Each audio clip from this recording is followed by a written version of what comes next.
couldn't take their game off them at any stage, and they took ours off us nearly for the whole 120 minutes. But the thing is, you got to fail fast. I know it's a bit of a cliche, but we reviewed the game on Monday night and put it to bed. And to be honest, probably don't ever want to watch it again.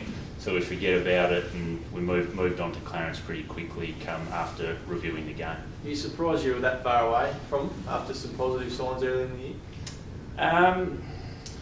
Yeah, probably holistically when you get towards the end of the year or big picture stuff, once we've been playing together for a bit more period of time, we'd like to think we're a bit closer than that scoreline reflected on Tuesday.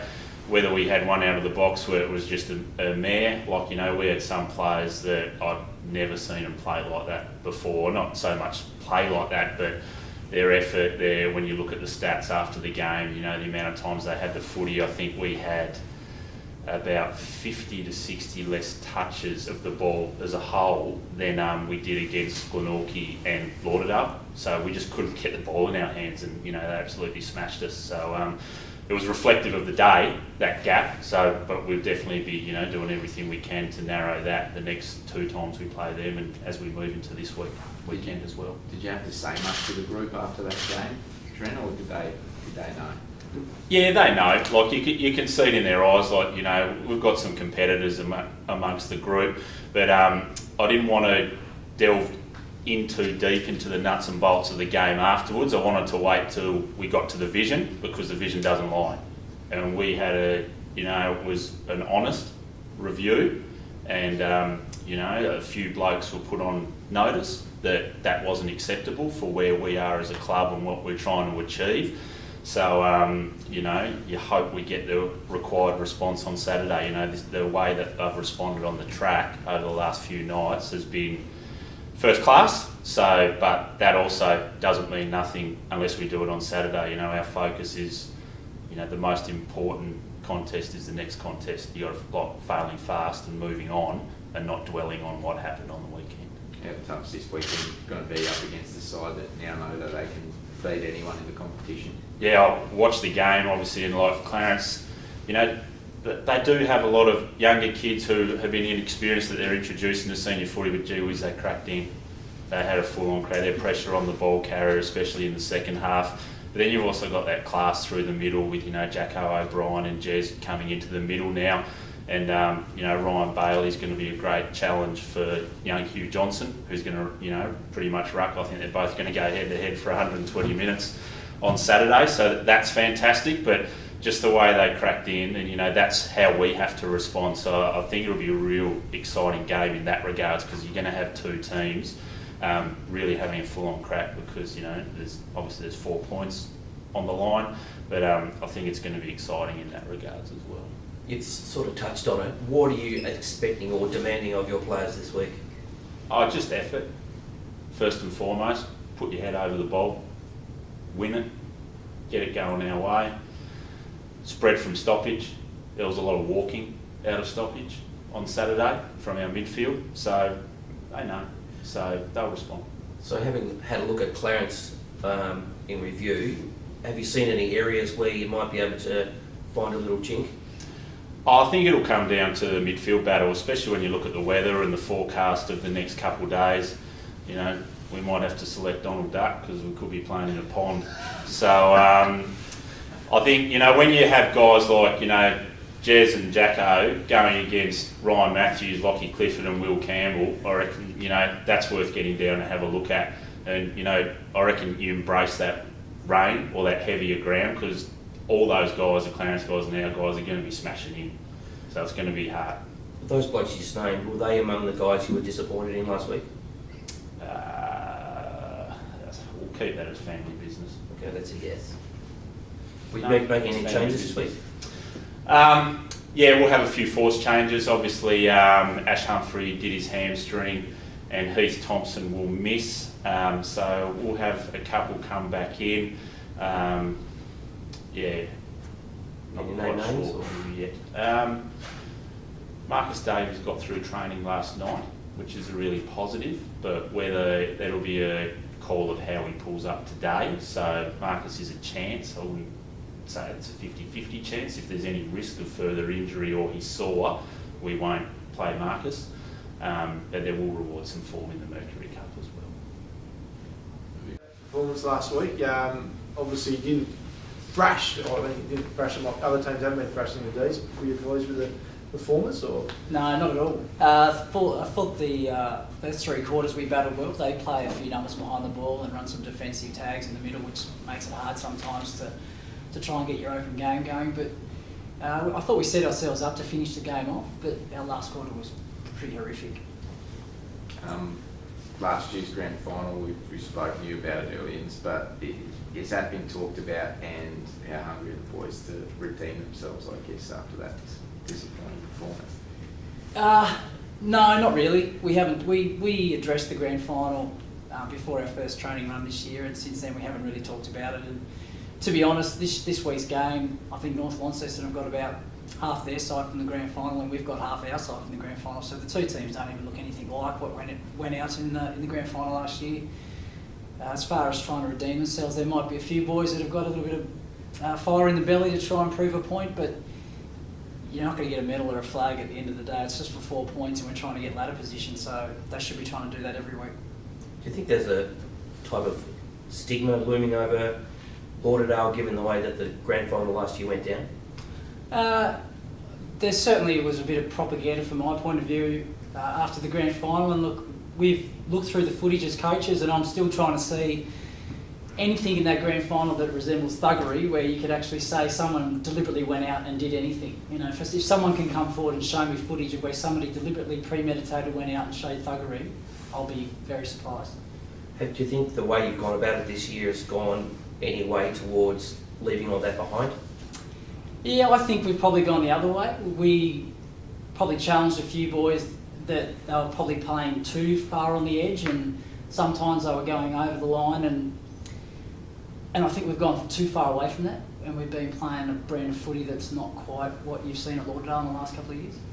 You sound pretty annoyed about all that still. Oh, yeah, it's very frustrating, especially when you get the finger pointed at coaching staff, and especially at Darren, to say that Darren suggested players went out and did that, and we had board members sitting in our team meetings all week, and there was never anything mentioned about going out and doing anything like that. In fact, it was the complete opposite.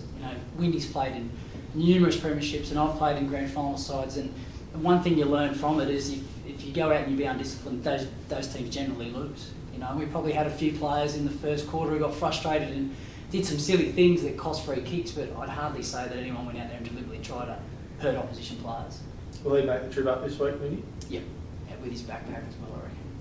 How's his relationship with the state league at the moment? You probably have to talk to Windy about that. I think Windy's got a love-hate relationship with AFL Taz in general, and that's just his passion for football. He wants to see the best, not only for the club but for Tassie footy in general. And given he's a Victorian, I think that's a great thing. Do you think there'll be any scores to settle this weekend on the field? In terms of? Well, do you think, I don't know, just you saying, as you said, pretty annoyed about it, so do you think the players will go out there fired up, I suppose? Well, they should. They should go out fired up anyway, because their last quarter against North Hobart was putrid, and you'd want to go out there and be playing against the best team in the state that have been for the last couple of years, and you should be going out there to try and beat them. How's Windy feeling about coming back and coaching at the moment? We haven't really talked about it. We sit down and do, as I said before, we plan all week, and then come game day, then he's just not in the box. So the only transition will be he'll be back in the box next week, sitting there right beside me, and that's really the only difference. Think he's lost any fire for coaching at TSL level? No, not at all. No, I think he's been counting. He's got a calendar where he's just crossing the days off till he comes back. Player movements? We've got a few. Hayden Smith won't play because of his concussion last week. He'll probably miss this week and maybe next week. We've waiting on Justin Cooper to come up. He strained his knee in the last quarter, and Tyler Martin also rolled his ankle, so they both have to train tonight to be selected. And we also might lose Leo Harrison to the Mariners, which is good news for him. You got the firepower to beat him this weekend? I think so. We've still got a good side, and given the conditions that are going to be up there, it's just going to come down to effort, as Trent said before with his Kingston side. It comes down to effort and who wants the ball more. In those conditions, there's no trick plays or anything like that. It just comes down to determination and grit for 4 quarters. Do you expect Couchy to play, or? I've been told that he's not playing, but if he plays, he plays. Any updates on how far Bryce and Thor are off? Thor's still going to be a couple of weeks, and I don't reckon Bryce will come back to the back end of the year. He's still in the moon boot at the moment. Is Thor really that close? He's probably a couple of weeks from actually training. He's walking around and starting to jog on it now, but given he's done it 3 times before, I think he's going to be a little bit more cautious with it this time. And we don't keep calculating them into it. We just have to go with the guys we've got at the moment. And there'll be a couple more that'll get opportunities this week, which will be good. How's the response been on the track after your first loss? Yeah, I mean, it's been good. The players responded pretty much straight away afterwards, and we recognised that third quarter was just really poor. It wasn't us.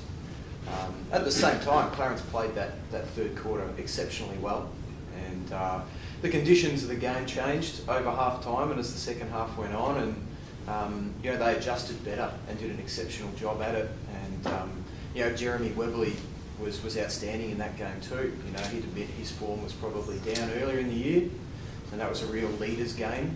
Not just the class side of it, but he really lifted the team and was the spirit of it. And we got to 3/4 time. I was hoping he'd be taking off to a wedding, but he went back out there for the last quarter. And the whole team for Clarence in that second half just really played some good hard footy. So it was good for us to see that. Understand that it took us too long to respond to the way the game changed. But at the same time, we looked at the first half, and our first half was really good. We had sort of 28 inside 50s to 16. Some of our ball movement was excellent. Our exit from stoppages was really good. So there were some really good signs, but a nice wake-up call, especially now going up to Launceston, who are really hard around the ball and play a good contested style. It was good for us just to see some areas where we had to pick some things up. I was about to say, you probably won't look at it like this, but potentially it could be staring down the barrel of back-to-back losses given Monty's form. You're confident you go up and dismantle a team that's going really, really well at the moment? Yeah, we're confident. We've played some really good footy this year. Went up to Launceston earlier in the year, and the conditions don't look great for this weekend, and the previous weekend was the same as well, and we went up to Launceston and played a really committed game of football. So there's a lot of confidence in the group.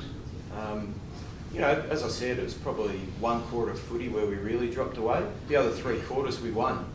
It's just that we had 1/4 with a strong breeze and just didn't make the most of it, and that cost us the game. So we haven't had too big a dent to our confidence or the playing group. We just understand we dropped off for about 30 minutes. Who gets the job on Thorpe? That'll probably be Josh Grant. Josh has been excellent this year. He's a 200 centimetre key defender. He's really mobile and strong, and we got a lot of confidence in him. And but also we've got confidence in our guys further up the ground in the way they can apply pressure, and our other defenders the way they can work as a team. So it's not going to be. We're not going to just say to Josh, sit on an island with Thorpe and see how you go. As a team, we've got to. If you can defeat their work around the contest, you can make life pretty hard for Thorpe, and then Granny can do the rest.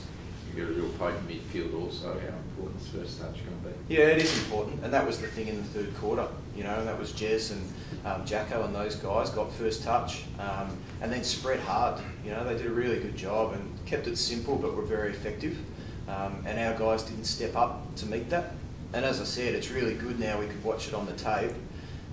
Watch Launceston around stoppage and see the way they do it and be ready for that challenge.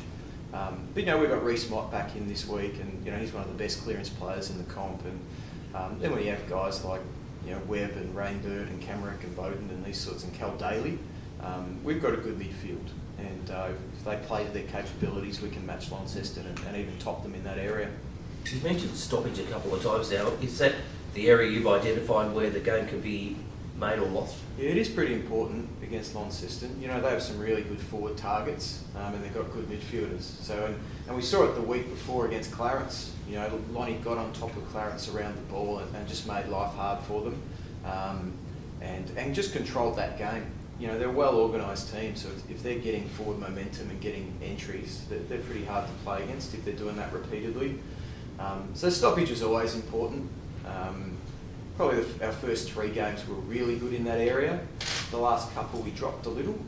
Having guys like Monty and John Geared out doesn't doesn't help in that area, but we can be a lot better than we were, and I think we will be. Are you planning to do any run with or hard tag rolls on any of their guys? I'm not going to tell you that, but I mean, we rely mostly on team defence.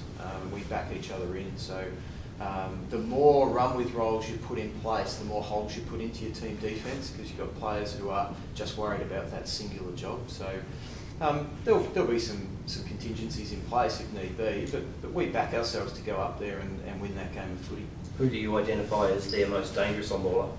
Oh, I mean, that's a good question. I mean, Poultryman at the source is really good. I think Blackberry around the ground is a real target for them, and his foot skills are so good as well that, you know, if they're able to get their open game going and get the ball through him, he tends to hurt you, and he can do it in both ends of the ground and through the middle. So he's dangerous, but you know, they've got a good number of midfielders rolling through there at the moment and contributing well. You going back this week, Jess?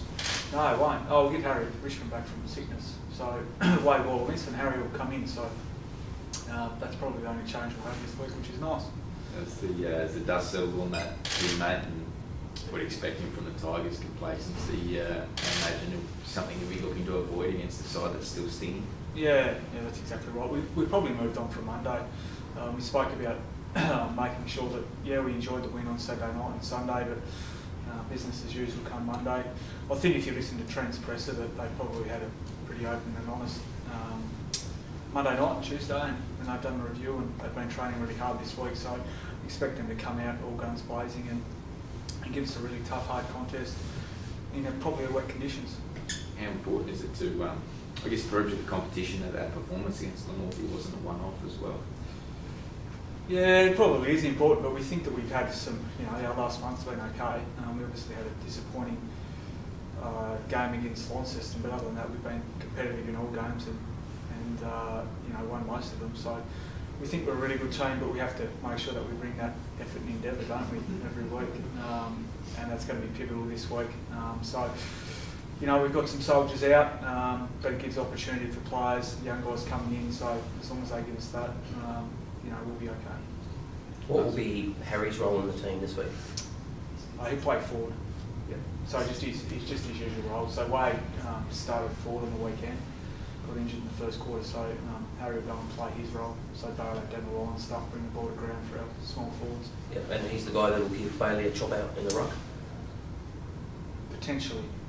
Yep. So obviously the Tigers have got some small forwards that are quite dangerous. So whether we've got matchups for Jason Bailey and Taylor Williamson down there, whether we throw one of those guys forward with Harry, we're not too sure. But they can also play in the ruck, so we may have a bit of flexibility there this weekend, Bruce. Will you do any rucking this week? I might actually, I might jump into a ruck. Yeah, actually got told to go and play ruck on the weekend, which I wasn't too enthused about.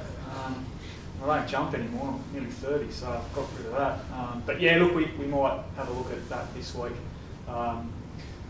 So that's something obviously that Richmond do in the AFL extremely well, and it's probably something that we need to look at because we're down to one ruckman and a young kid by the name of Connor Berry that's only played one senior game. So we need to invest some games in him over the next sort of 8 to 10 weeks. But also we probably need to look at what playing a midfielder in the ruck does for us. So we'll do that over the next 8 weeks. It went okay last week. It went well last week. Yep. Yeah, it was good. Can you give us a bit of a timeline on some of those boys might return? Speedy, Wiley, yeah. So Jones and Edmondson are around 12 return, so they're going really well. Standon's probably another 3 weeks. Is that getting worse then? Because he was 3 weeks late a couple of weeks ago. He was. Don't know if I lied. Can't remember. Probably. No, look, he tried to train on Tuesday, and it didn't pull up fantastic. So we just got to progress him slowly.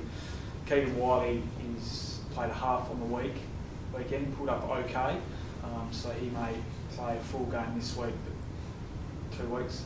And Brady, no, that's it one, is it? Fraser Jones from Mariners when he gets back. So I'm pretty sure he'll go to the Allies. We spoke to you throughout the year, and you've been talking about a real gradual build towards form. Yet to just beat Glenorchy, are you surprised how quickly some of your young unknowns have embraced TSL football? No, not really. We thought in the pre-season that they looked really sharp, and a lot of them have been involved in premierships at 16s and 18s and development. So we thought that they could step up to the level, and they have done really, really well so far. We still think it is a slow burn. We obviously played really well in terms of contested footy and stoppage work on the weekend, but I thought some of our connection with our forward line group was pretty poor. We had opportunities to score. We locked the ball inside 50 for long periods of time.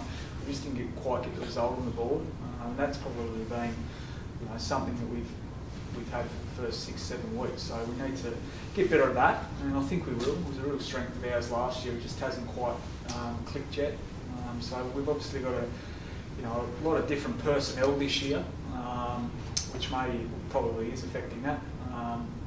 And also we've played in conditions so far this year that probably haven't been great for ball movement and lowering the eyes and those types of things. We've had 4 or 5 games that have been quite windy, and this weekend's probably going to be wet, so we've had to rely on contested ball stuff.